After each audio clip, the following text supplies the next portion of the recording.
Our verses in the head. Let's give the grand intro of Our Denise's police report.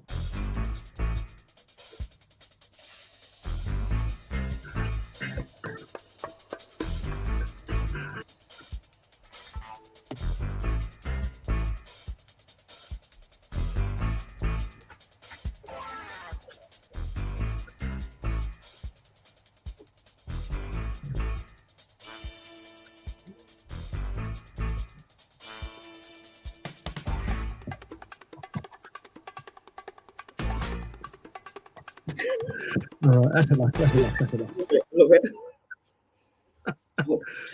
Ladies and gentlemen, police report is brought to you on behalf of.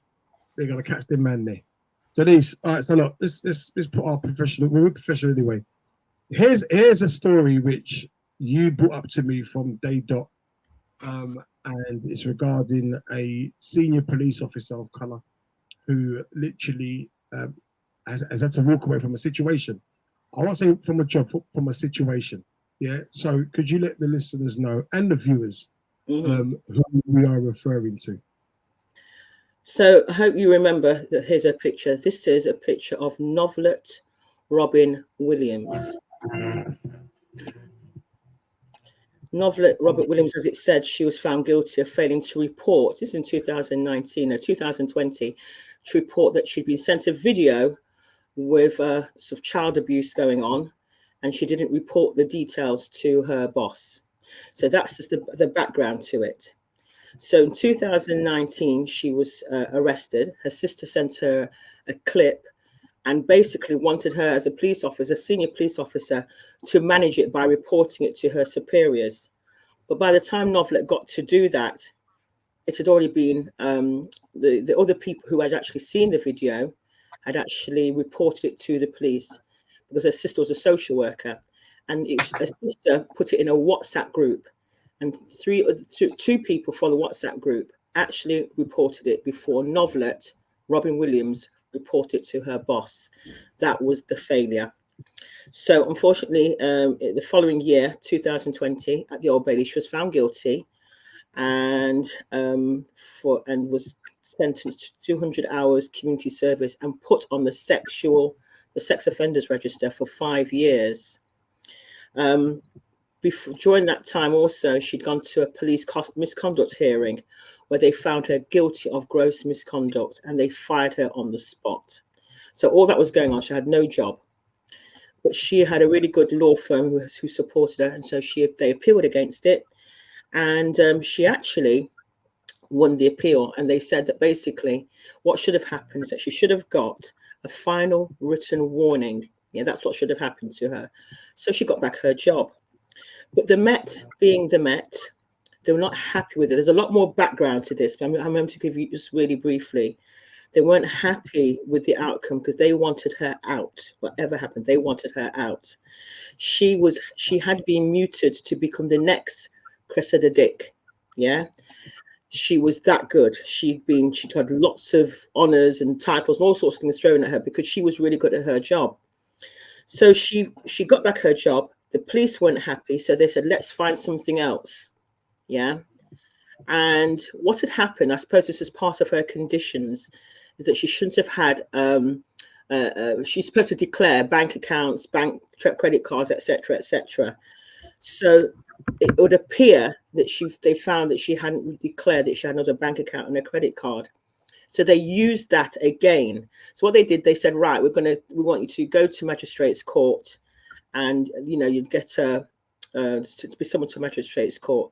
She decided, or her team side decided, that maybe that's not the right way because she felt she was innocent, that she should go to the Crown Court. So this case was then sent to the Old Bailey last year, but the results are only this year. So she went to the Old Bailey, and guess what? The prosecution and the defense, they got together before the actual case, and they decided what they were going to do was they're going to get it dismissed. So the prosecution said to the judge, no, we're going to leave it here, and call it off because she's been through quite a lot. And so the defense were happy. But then, unfortunately, the prosecution then said, but what we want you to do is we want to keep this record on her file. So no matter what, if she sneezed too hard one day, and she's in trouble. So the Met still were there trying to dig into her. How did she handle it? She's walked away. She has finally resigned. And the unfortunate part for me, because of information I've had access to, they're very happy. They actually went for a drink to celebrate the fact that she had not going. This I can say what I'm about to say. I can say because it's public knowledge. She's had a nervous breakdown, and the judge decided that he was going to be in favor of all of this because he saw the medical report, and the medical report was such bad reading for him. So that's why he was happy to have the case dismissed. But the police are not happy. They're still digging in, and that's it. That's her story, unfortunately. So yeah, she's walked away. This is kind of, again, we put ourselves in situations.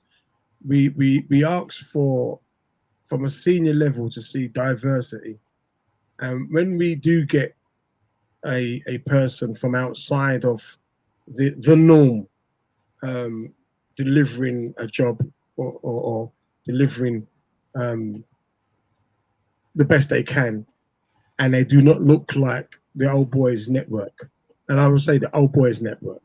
Mm-hmm. And if you're not confined within whatever reasons within that old boys network, they will find things about you. And it's like, this is why I said this to Mr. Blackwood yesterday and a few other comedians. It's like, when we go on the other side, and I say the other side, a side we haven't grown up with. We haven't grown up in that world.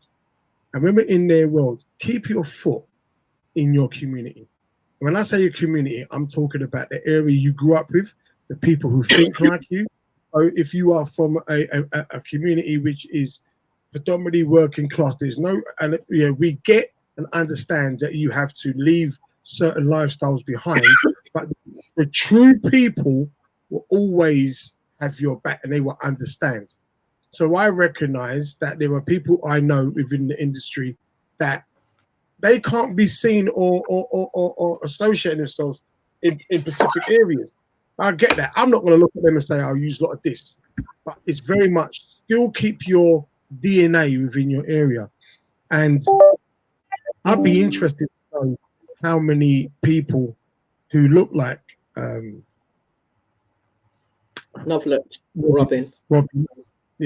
Williams actually know of this story, because you were the first person to actually bring this up when she was going through it in the first place. Because I never heard of it, because it wasn't really out there. That's a big story. That's a big story.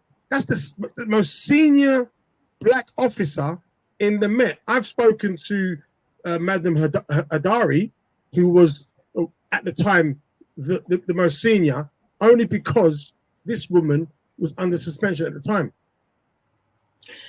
So that's it's quite interesting. So at first it was something, it wasn't hush hush, it was there, but nobody, I think before they saw a picture of her, the name Robin Williams didn't sound like a black person. And I'm serious, it might sound pathetic, but people, when I show pictures of the person, and they goes, oh, if you said her name was Novelette, we would have known, which is true, because Novelette is a black name. But Robin Williams didn't figure. When it did actually get to a point where quite a few people knew about it. But when they heard that she got back her job, that was it. Because this time around, it's been in all the media, and I've had to push it because people haven't been talking about it. And it's a massive case. It's a massive case. But people not really, they've probably forgotten about the story maybe, but I've not really heard people talking about it. 07464 019 433. I just, out of curiosity, I want to ask this to the listeners. If you are in a job and you're being hounded, you're being persecuted mentally, and you take them to court, you win your case, do you go back to that job? Do you think it was right that she went back to that job? Would you have gone back to that role? Would you have taken the money and said it's not worth it? So she would have lost a massive part of her pension if she hadn't, apparently. So I don't think that was the reason why. I don't think that's the main reason why. And also, she wasn't put back in her main job. She was no longer public facing. She, like a desk job type of role she was carrying out. I suppose she wanted to prove her innocence, and she thought, would I go back? No, it depends on your employer. Maybe if I had the knowledge that I have now of the Met, I would have probably said maybe this is going to be stupid, because they were not happy with her coming back. Do you remember the things I sent to you? Well, I sent to you that specialist document, the one you can't talk about.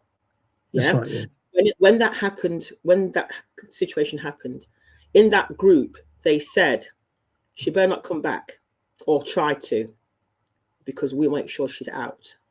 Seriously. And there's 100 and odd of them people in that group. I put it out there, obviously for legal reasons, but when the police commissioner mentions that the Met has changed, our Denise is frozen, try and get Denise back. When our police commissioner said there's not racism within the Metropolitan Police, and these are questions I've been present, and these are questions which have been directly put to him, and he openly says, "No, we're not." From what I could tell you right now, if we've seen evidence of him dealing with specific cases, but what we've witnessed and what has been spoken about and how this woman's been handled and the reaction from her case, I can honestly tell you, and you can concur, this is bigger. It is far from not. You know what I mean? And it'd be like, and for me, it's the comfortability of the reaction from what we witnessed. It's the comfortability, what they wrote in these groups. You know what I mean? It's the comfortability. Yeah. Some of them, folks, are senior officers. Some of them are retired. Some of them are still in employment. But the way they speak of her, and for me, what upset me so much is that they made it quite clear. They went out for a drink. They went out for a drink. They went to the local, wherever they go, Scotland Yard go when they've had a successful case, to celebrate the fact that she'd resigned. Does that resonate with people? Yeah. I understand it's going to be mental health is going to play a massive part in the role. And you imagine, right, if the Conservatives get their way, the current government get their way, she can't even go to a doctor, to even a GP to sign her off. It's going to be someone from DWP. It's going to be looking into a person who's probably got more ailments than she has to question if she's good to go back to work. So I'm just curious. Like, will she lose her pension now? Because I know that a lot of officers still keeps that pension. Yeah, she get her full pension. Full pension. So that's quite good. And I put it out there in the ether. This is why we have our platform, because right now, if I was Robin Williams' family, I'd be saying, like, take your time out, and you need to tell your story. You need to tell your story. You need to let people know what it's really like in the your experience in the Metropolitan Police. You understand what I'm saying? Don't just keep, because I really do believe what's going to happen. She's going to keep quiet. She'll have to for a period of time. For a period of time. But there's a point where that is potentially a docu-series. There was a thing on Channel 4 or Channel 5 where they talk about rogue police and bad police. Yeah. Obviously, offences what happened years later. But look, Novlet, Robin Williams, myself, Quincy, and Our Denise are here for you. If you want to share your story and tell your story, when you are ready, you get yourself better and you come via us. Don't go via mainstream media, because they're all working the same cesspit. we're here for you. True. We left that Nice. conversation. Mm-hmm. And Yeah. 27 minutes after the hours of 11 o'clock. Right. So look, one more thing I will pick up. Did you notice on the article it said disgraced police officer? How they worded it. Very similar to sword lad. Sword boy. Police officer. Yeah. Who was found guilty for failing to report child abuse, blah, blah, blah, blah, blah, blah, blah. Yeah. So, and the reality of it, folks, for those who don't know, be really clear. Yeah. She hasn't done anything wrong. She received something on her phone, from her sister. To be really clear. And she did not have an opportunity. And they tested her phone. They checked her phone. And they were able to confirm in court that she had not viewed the image on her phone. She hadn't viewed it. That's confirmed. 100%. 100%. We've got time to do a black brother, because I always want to show some balance.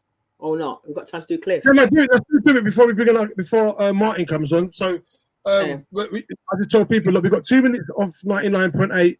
I encourage people to come across the Quincy Presents and watch the show on YouTube, Quincy Presents, because we're going to balance it up, because we're going to talk about this next guy now on the police report, Cliff Mitchell. Let people know that. So Cliff is literally born 1999, so he's not an old guy. He was convicted in February of 10 counts of rape, 3 counts of rape of a child under 13. Here he is. And 1 count of kidnap and a breach of a non-molestation order following a trial at Croydon Court. He was a serving policeman in Hounslow at the time when these offences were committed. So they dismissed him in December 2003. And then on May the 1st, he was sentenced to the same court to imprisonment to serve a minimum of 14 years. So there he is, one pretty boy, one handsome young man. Yeah, see, it's not about looks, right? And it's a major. When I first.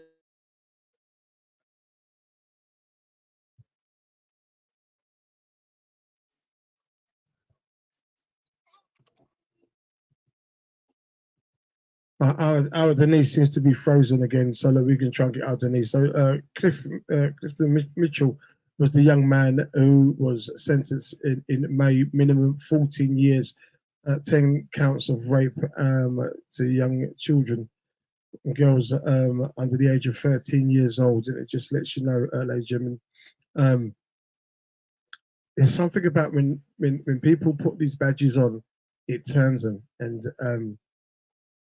And like I said, this newspaper article starts off with devil serial rapist Met cop joins ranks of the force of role of dishonor as horrific crimes revealed. Dozens of officers and employees at the Metropolitan Police have been arrested and found guilty in harrowing offences, including rape and child sexual exploitation. This is what this young man, Clifton Mitchell, is responsible for. I mean, you know what? In these situations, he's got members of the family who have literally have to now potentially go into hiding because of his actions. And this goes out to anybody. If you want to take that road of criminality, that you got to think of your family. Like, how is your innocent bystanders of your family are going to be associated with you? That young man from an area we are probably all familiar with, and surroundings and culture and backgrounds, and he has went and done these crimes for whatever reasons and taken advantage of a situation. His family, his mum, his mum, his dad. I mean, all these individuals are now have to potentially hide their faces because of his actions. You know what I mean? So it's just the yin and the yang. Here we have one black officer who was being treated in such a disrespect manner. She's had to leave her job. And we have another black officer who has been given a job. It could be for token reasons, but most importantly, his job has been taken advantage of He has taken advantage of the position he's been given to make a difference. That's the most important thing. All right, look. I just want to know: is our guest in the building?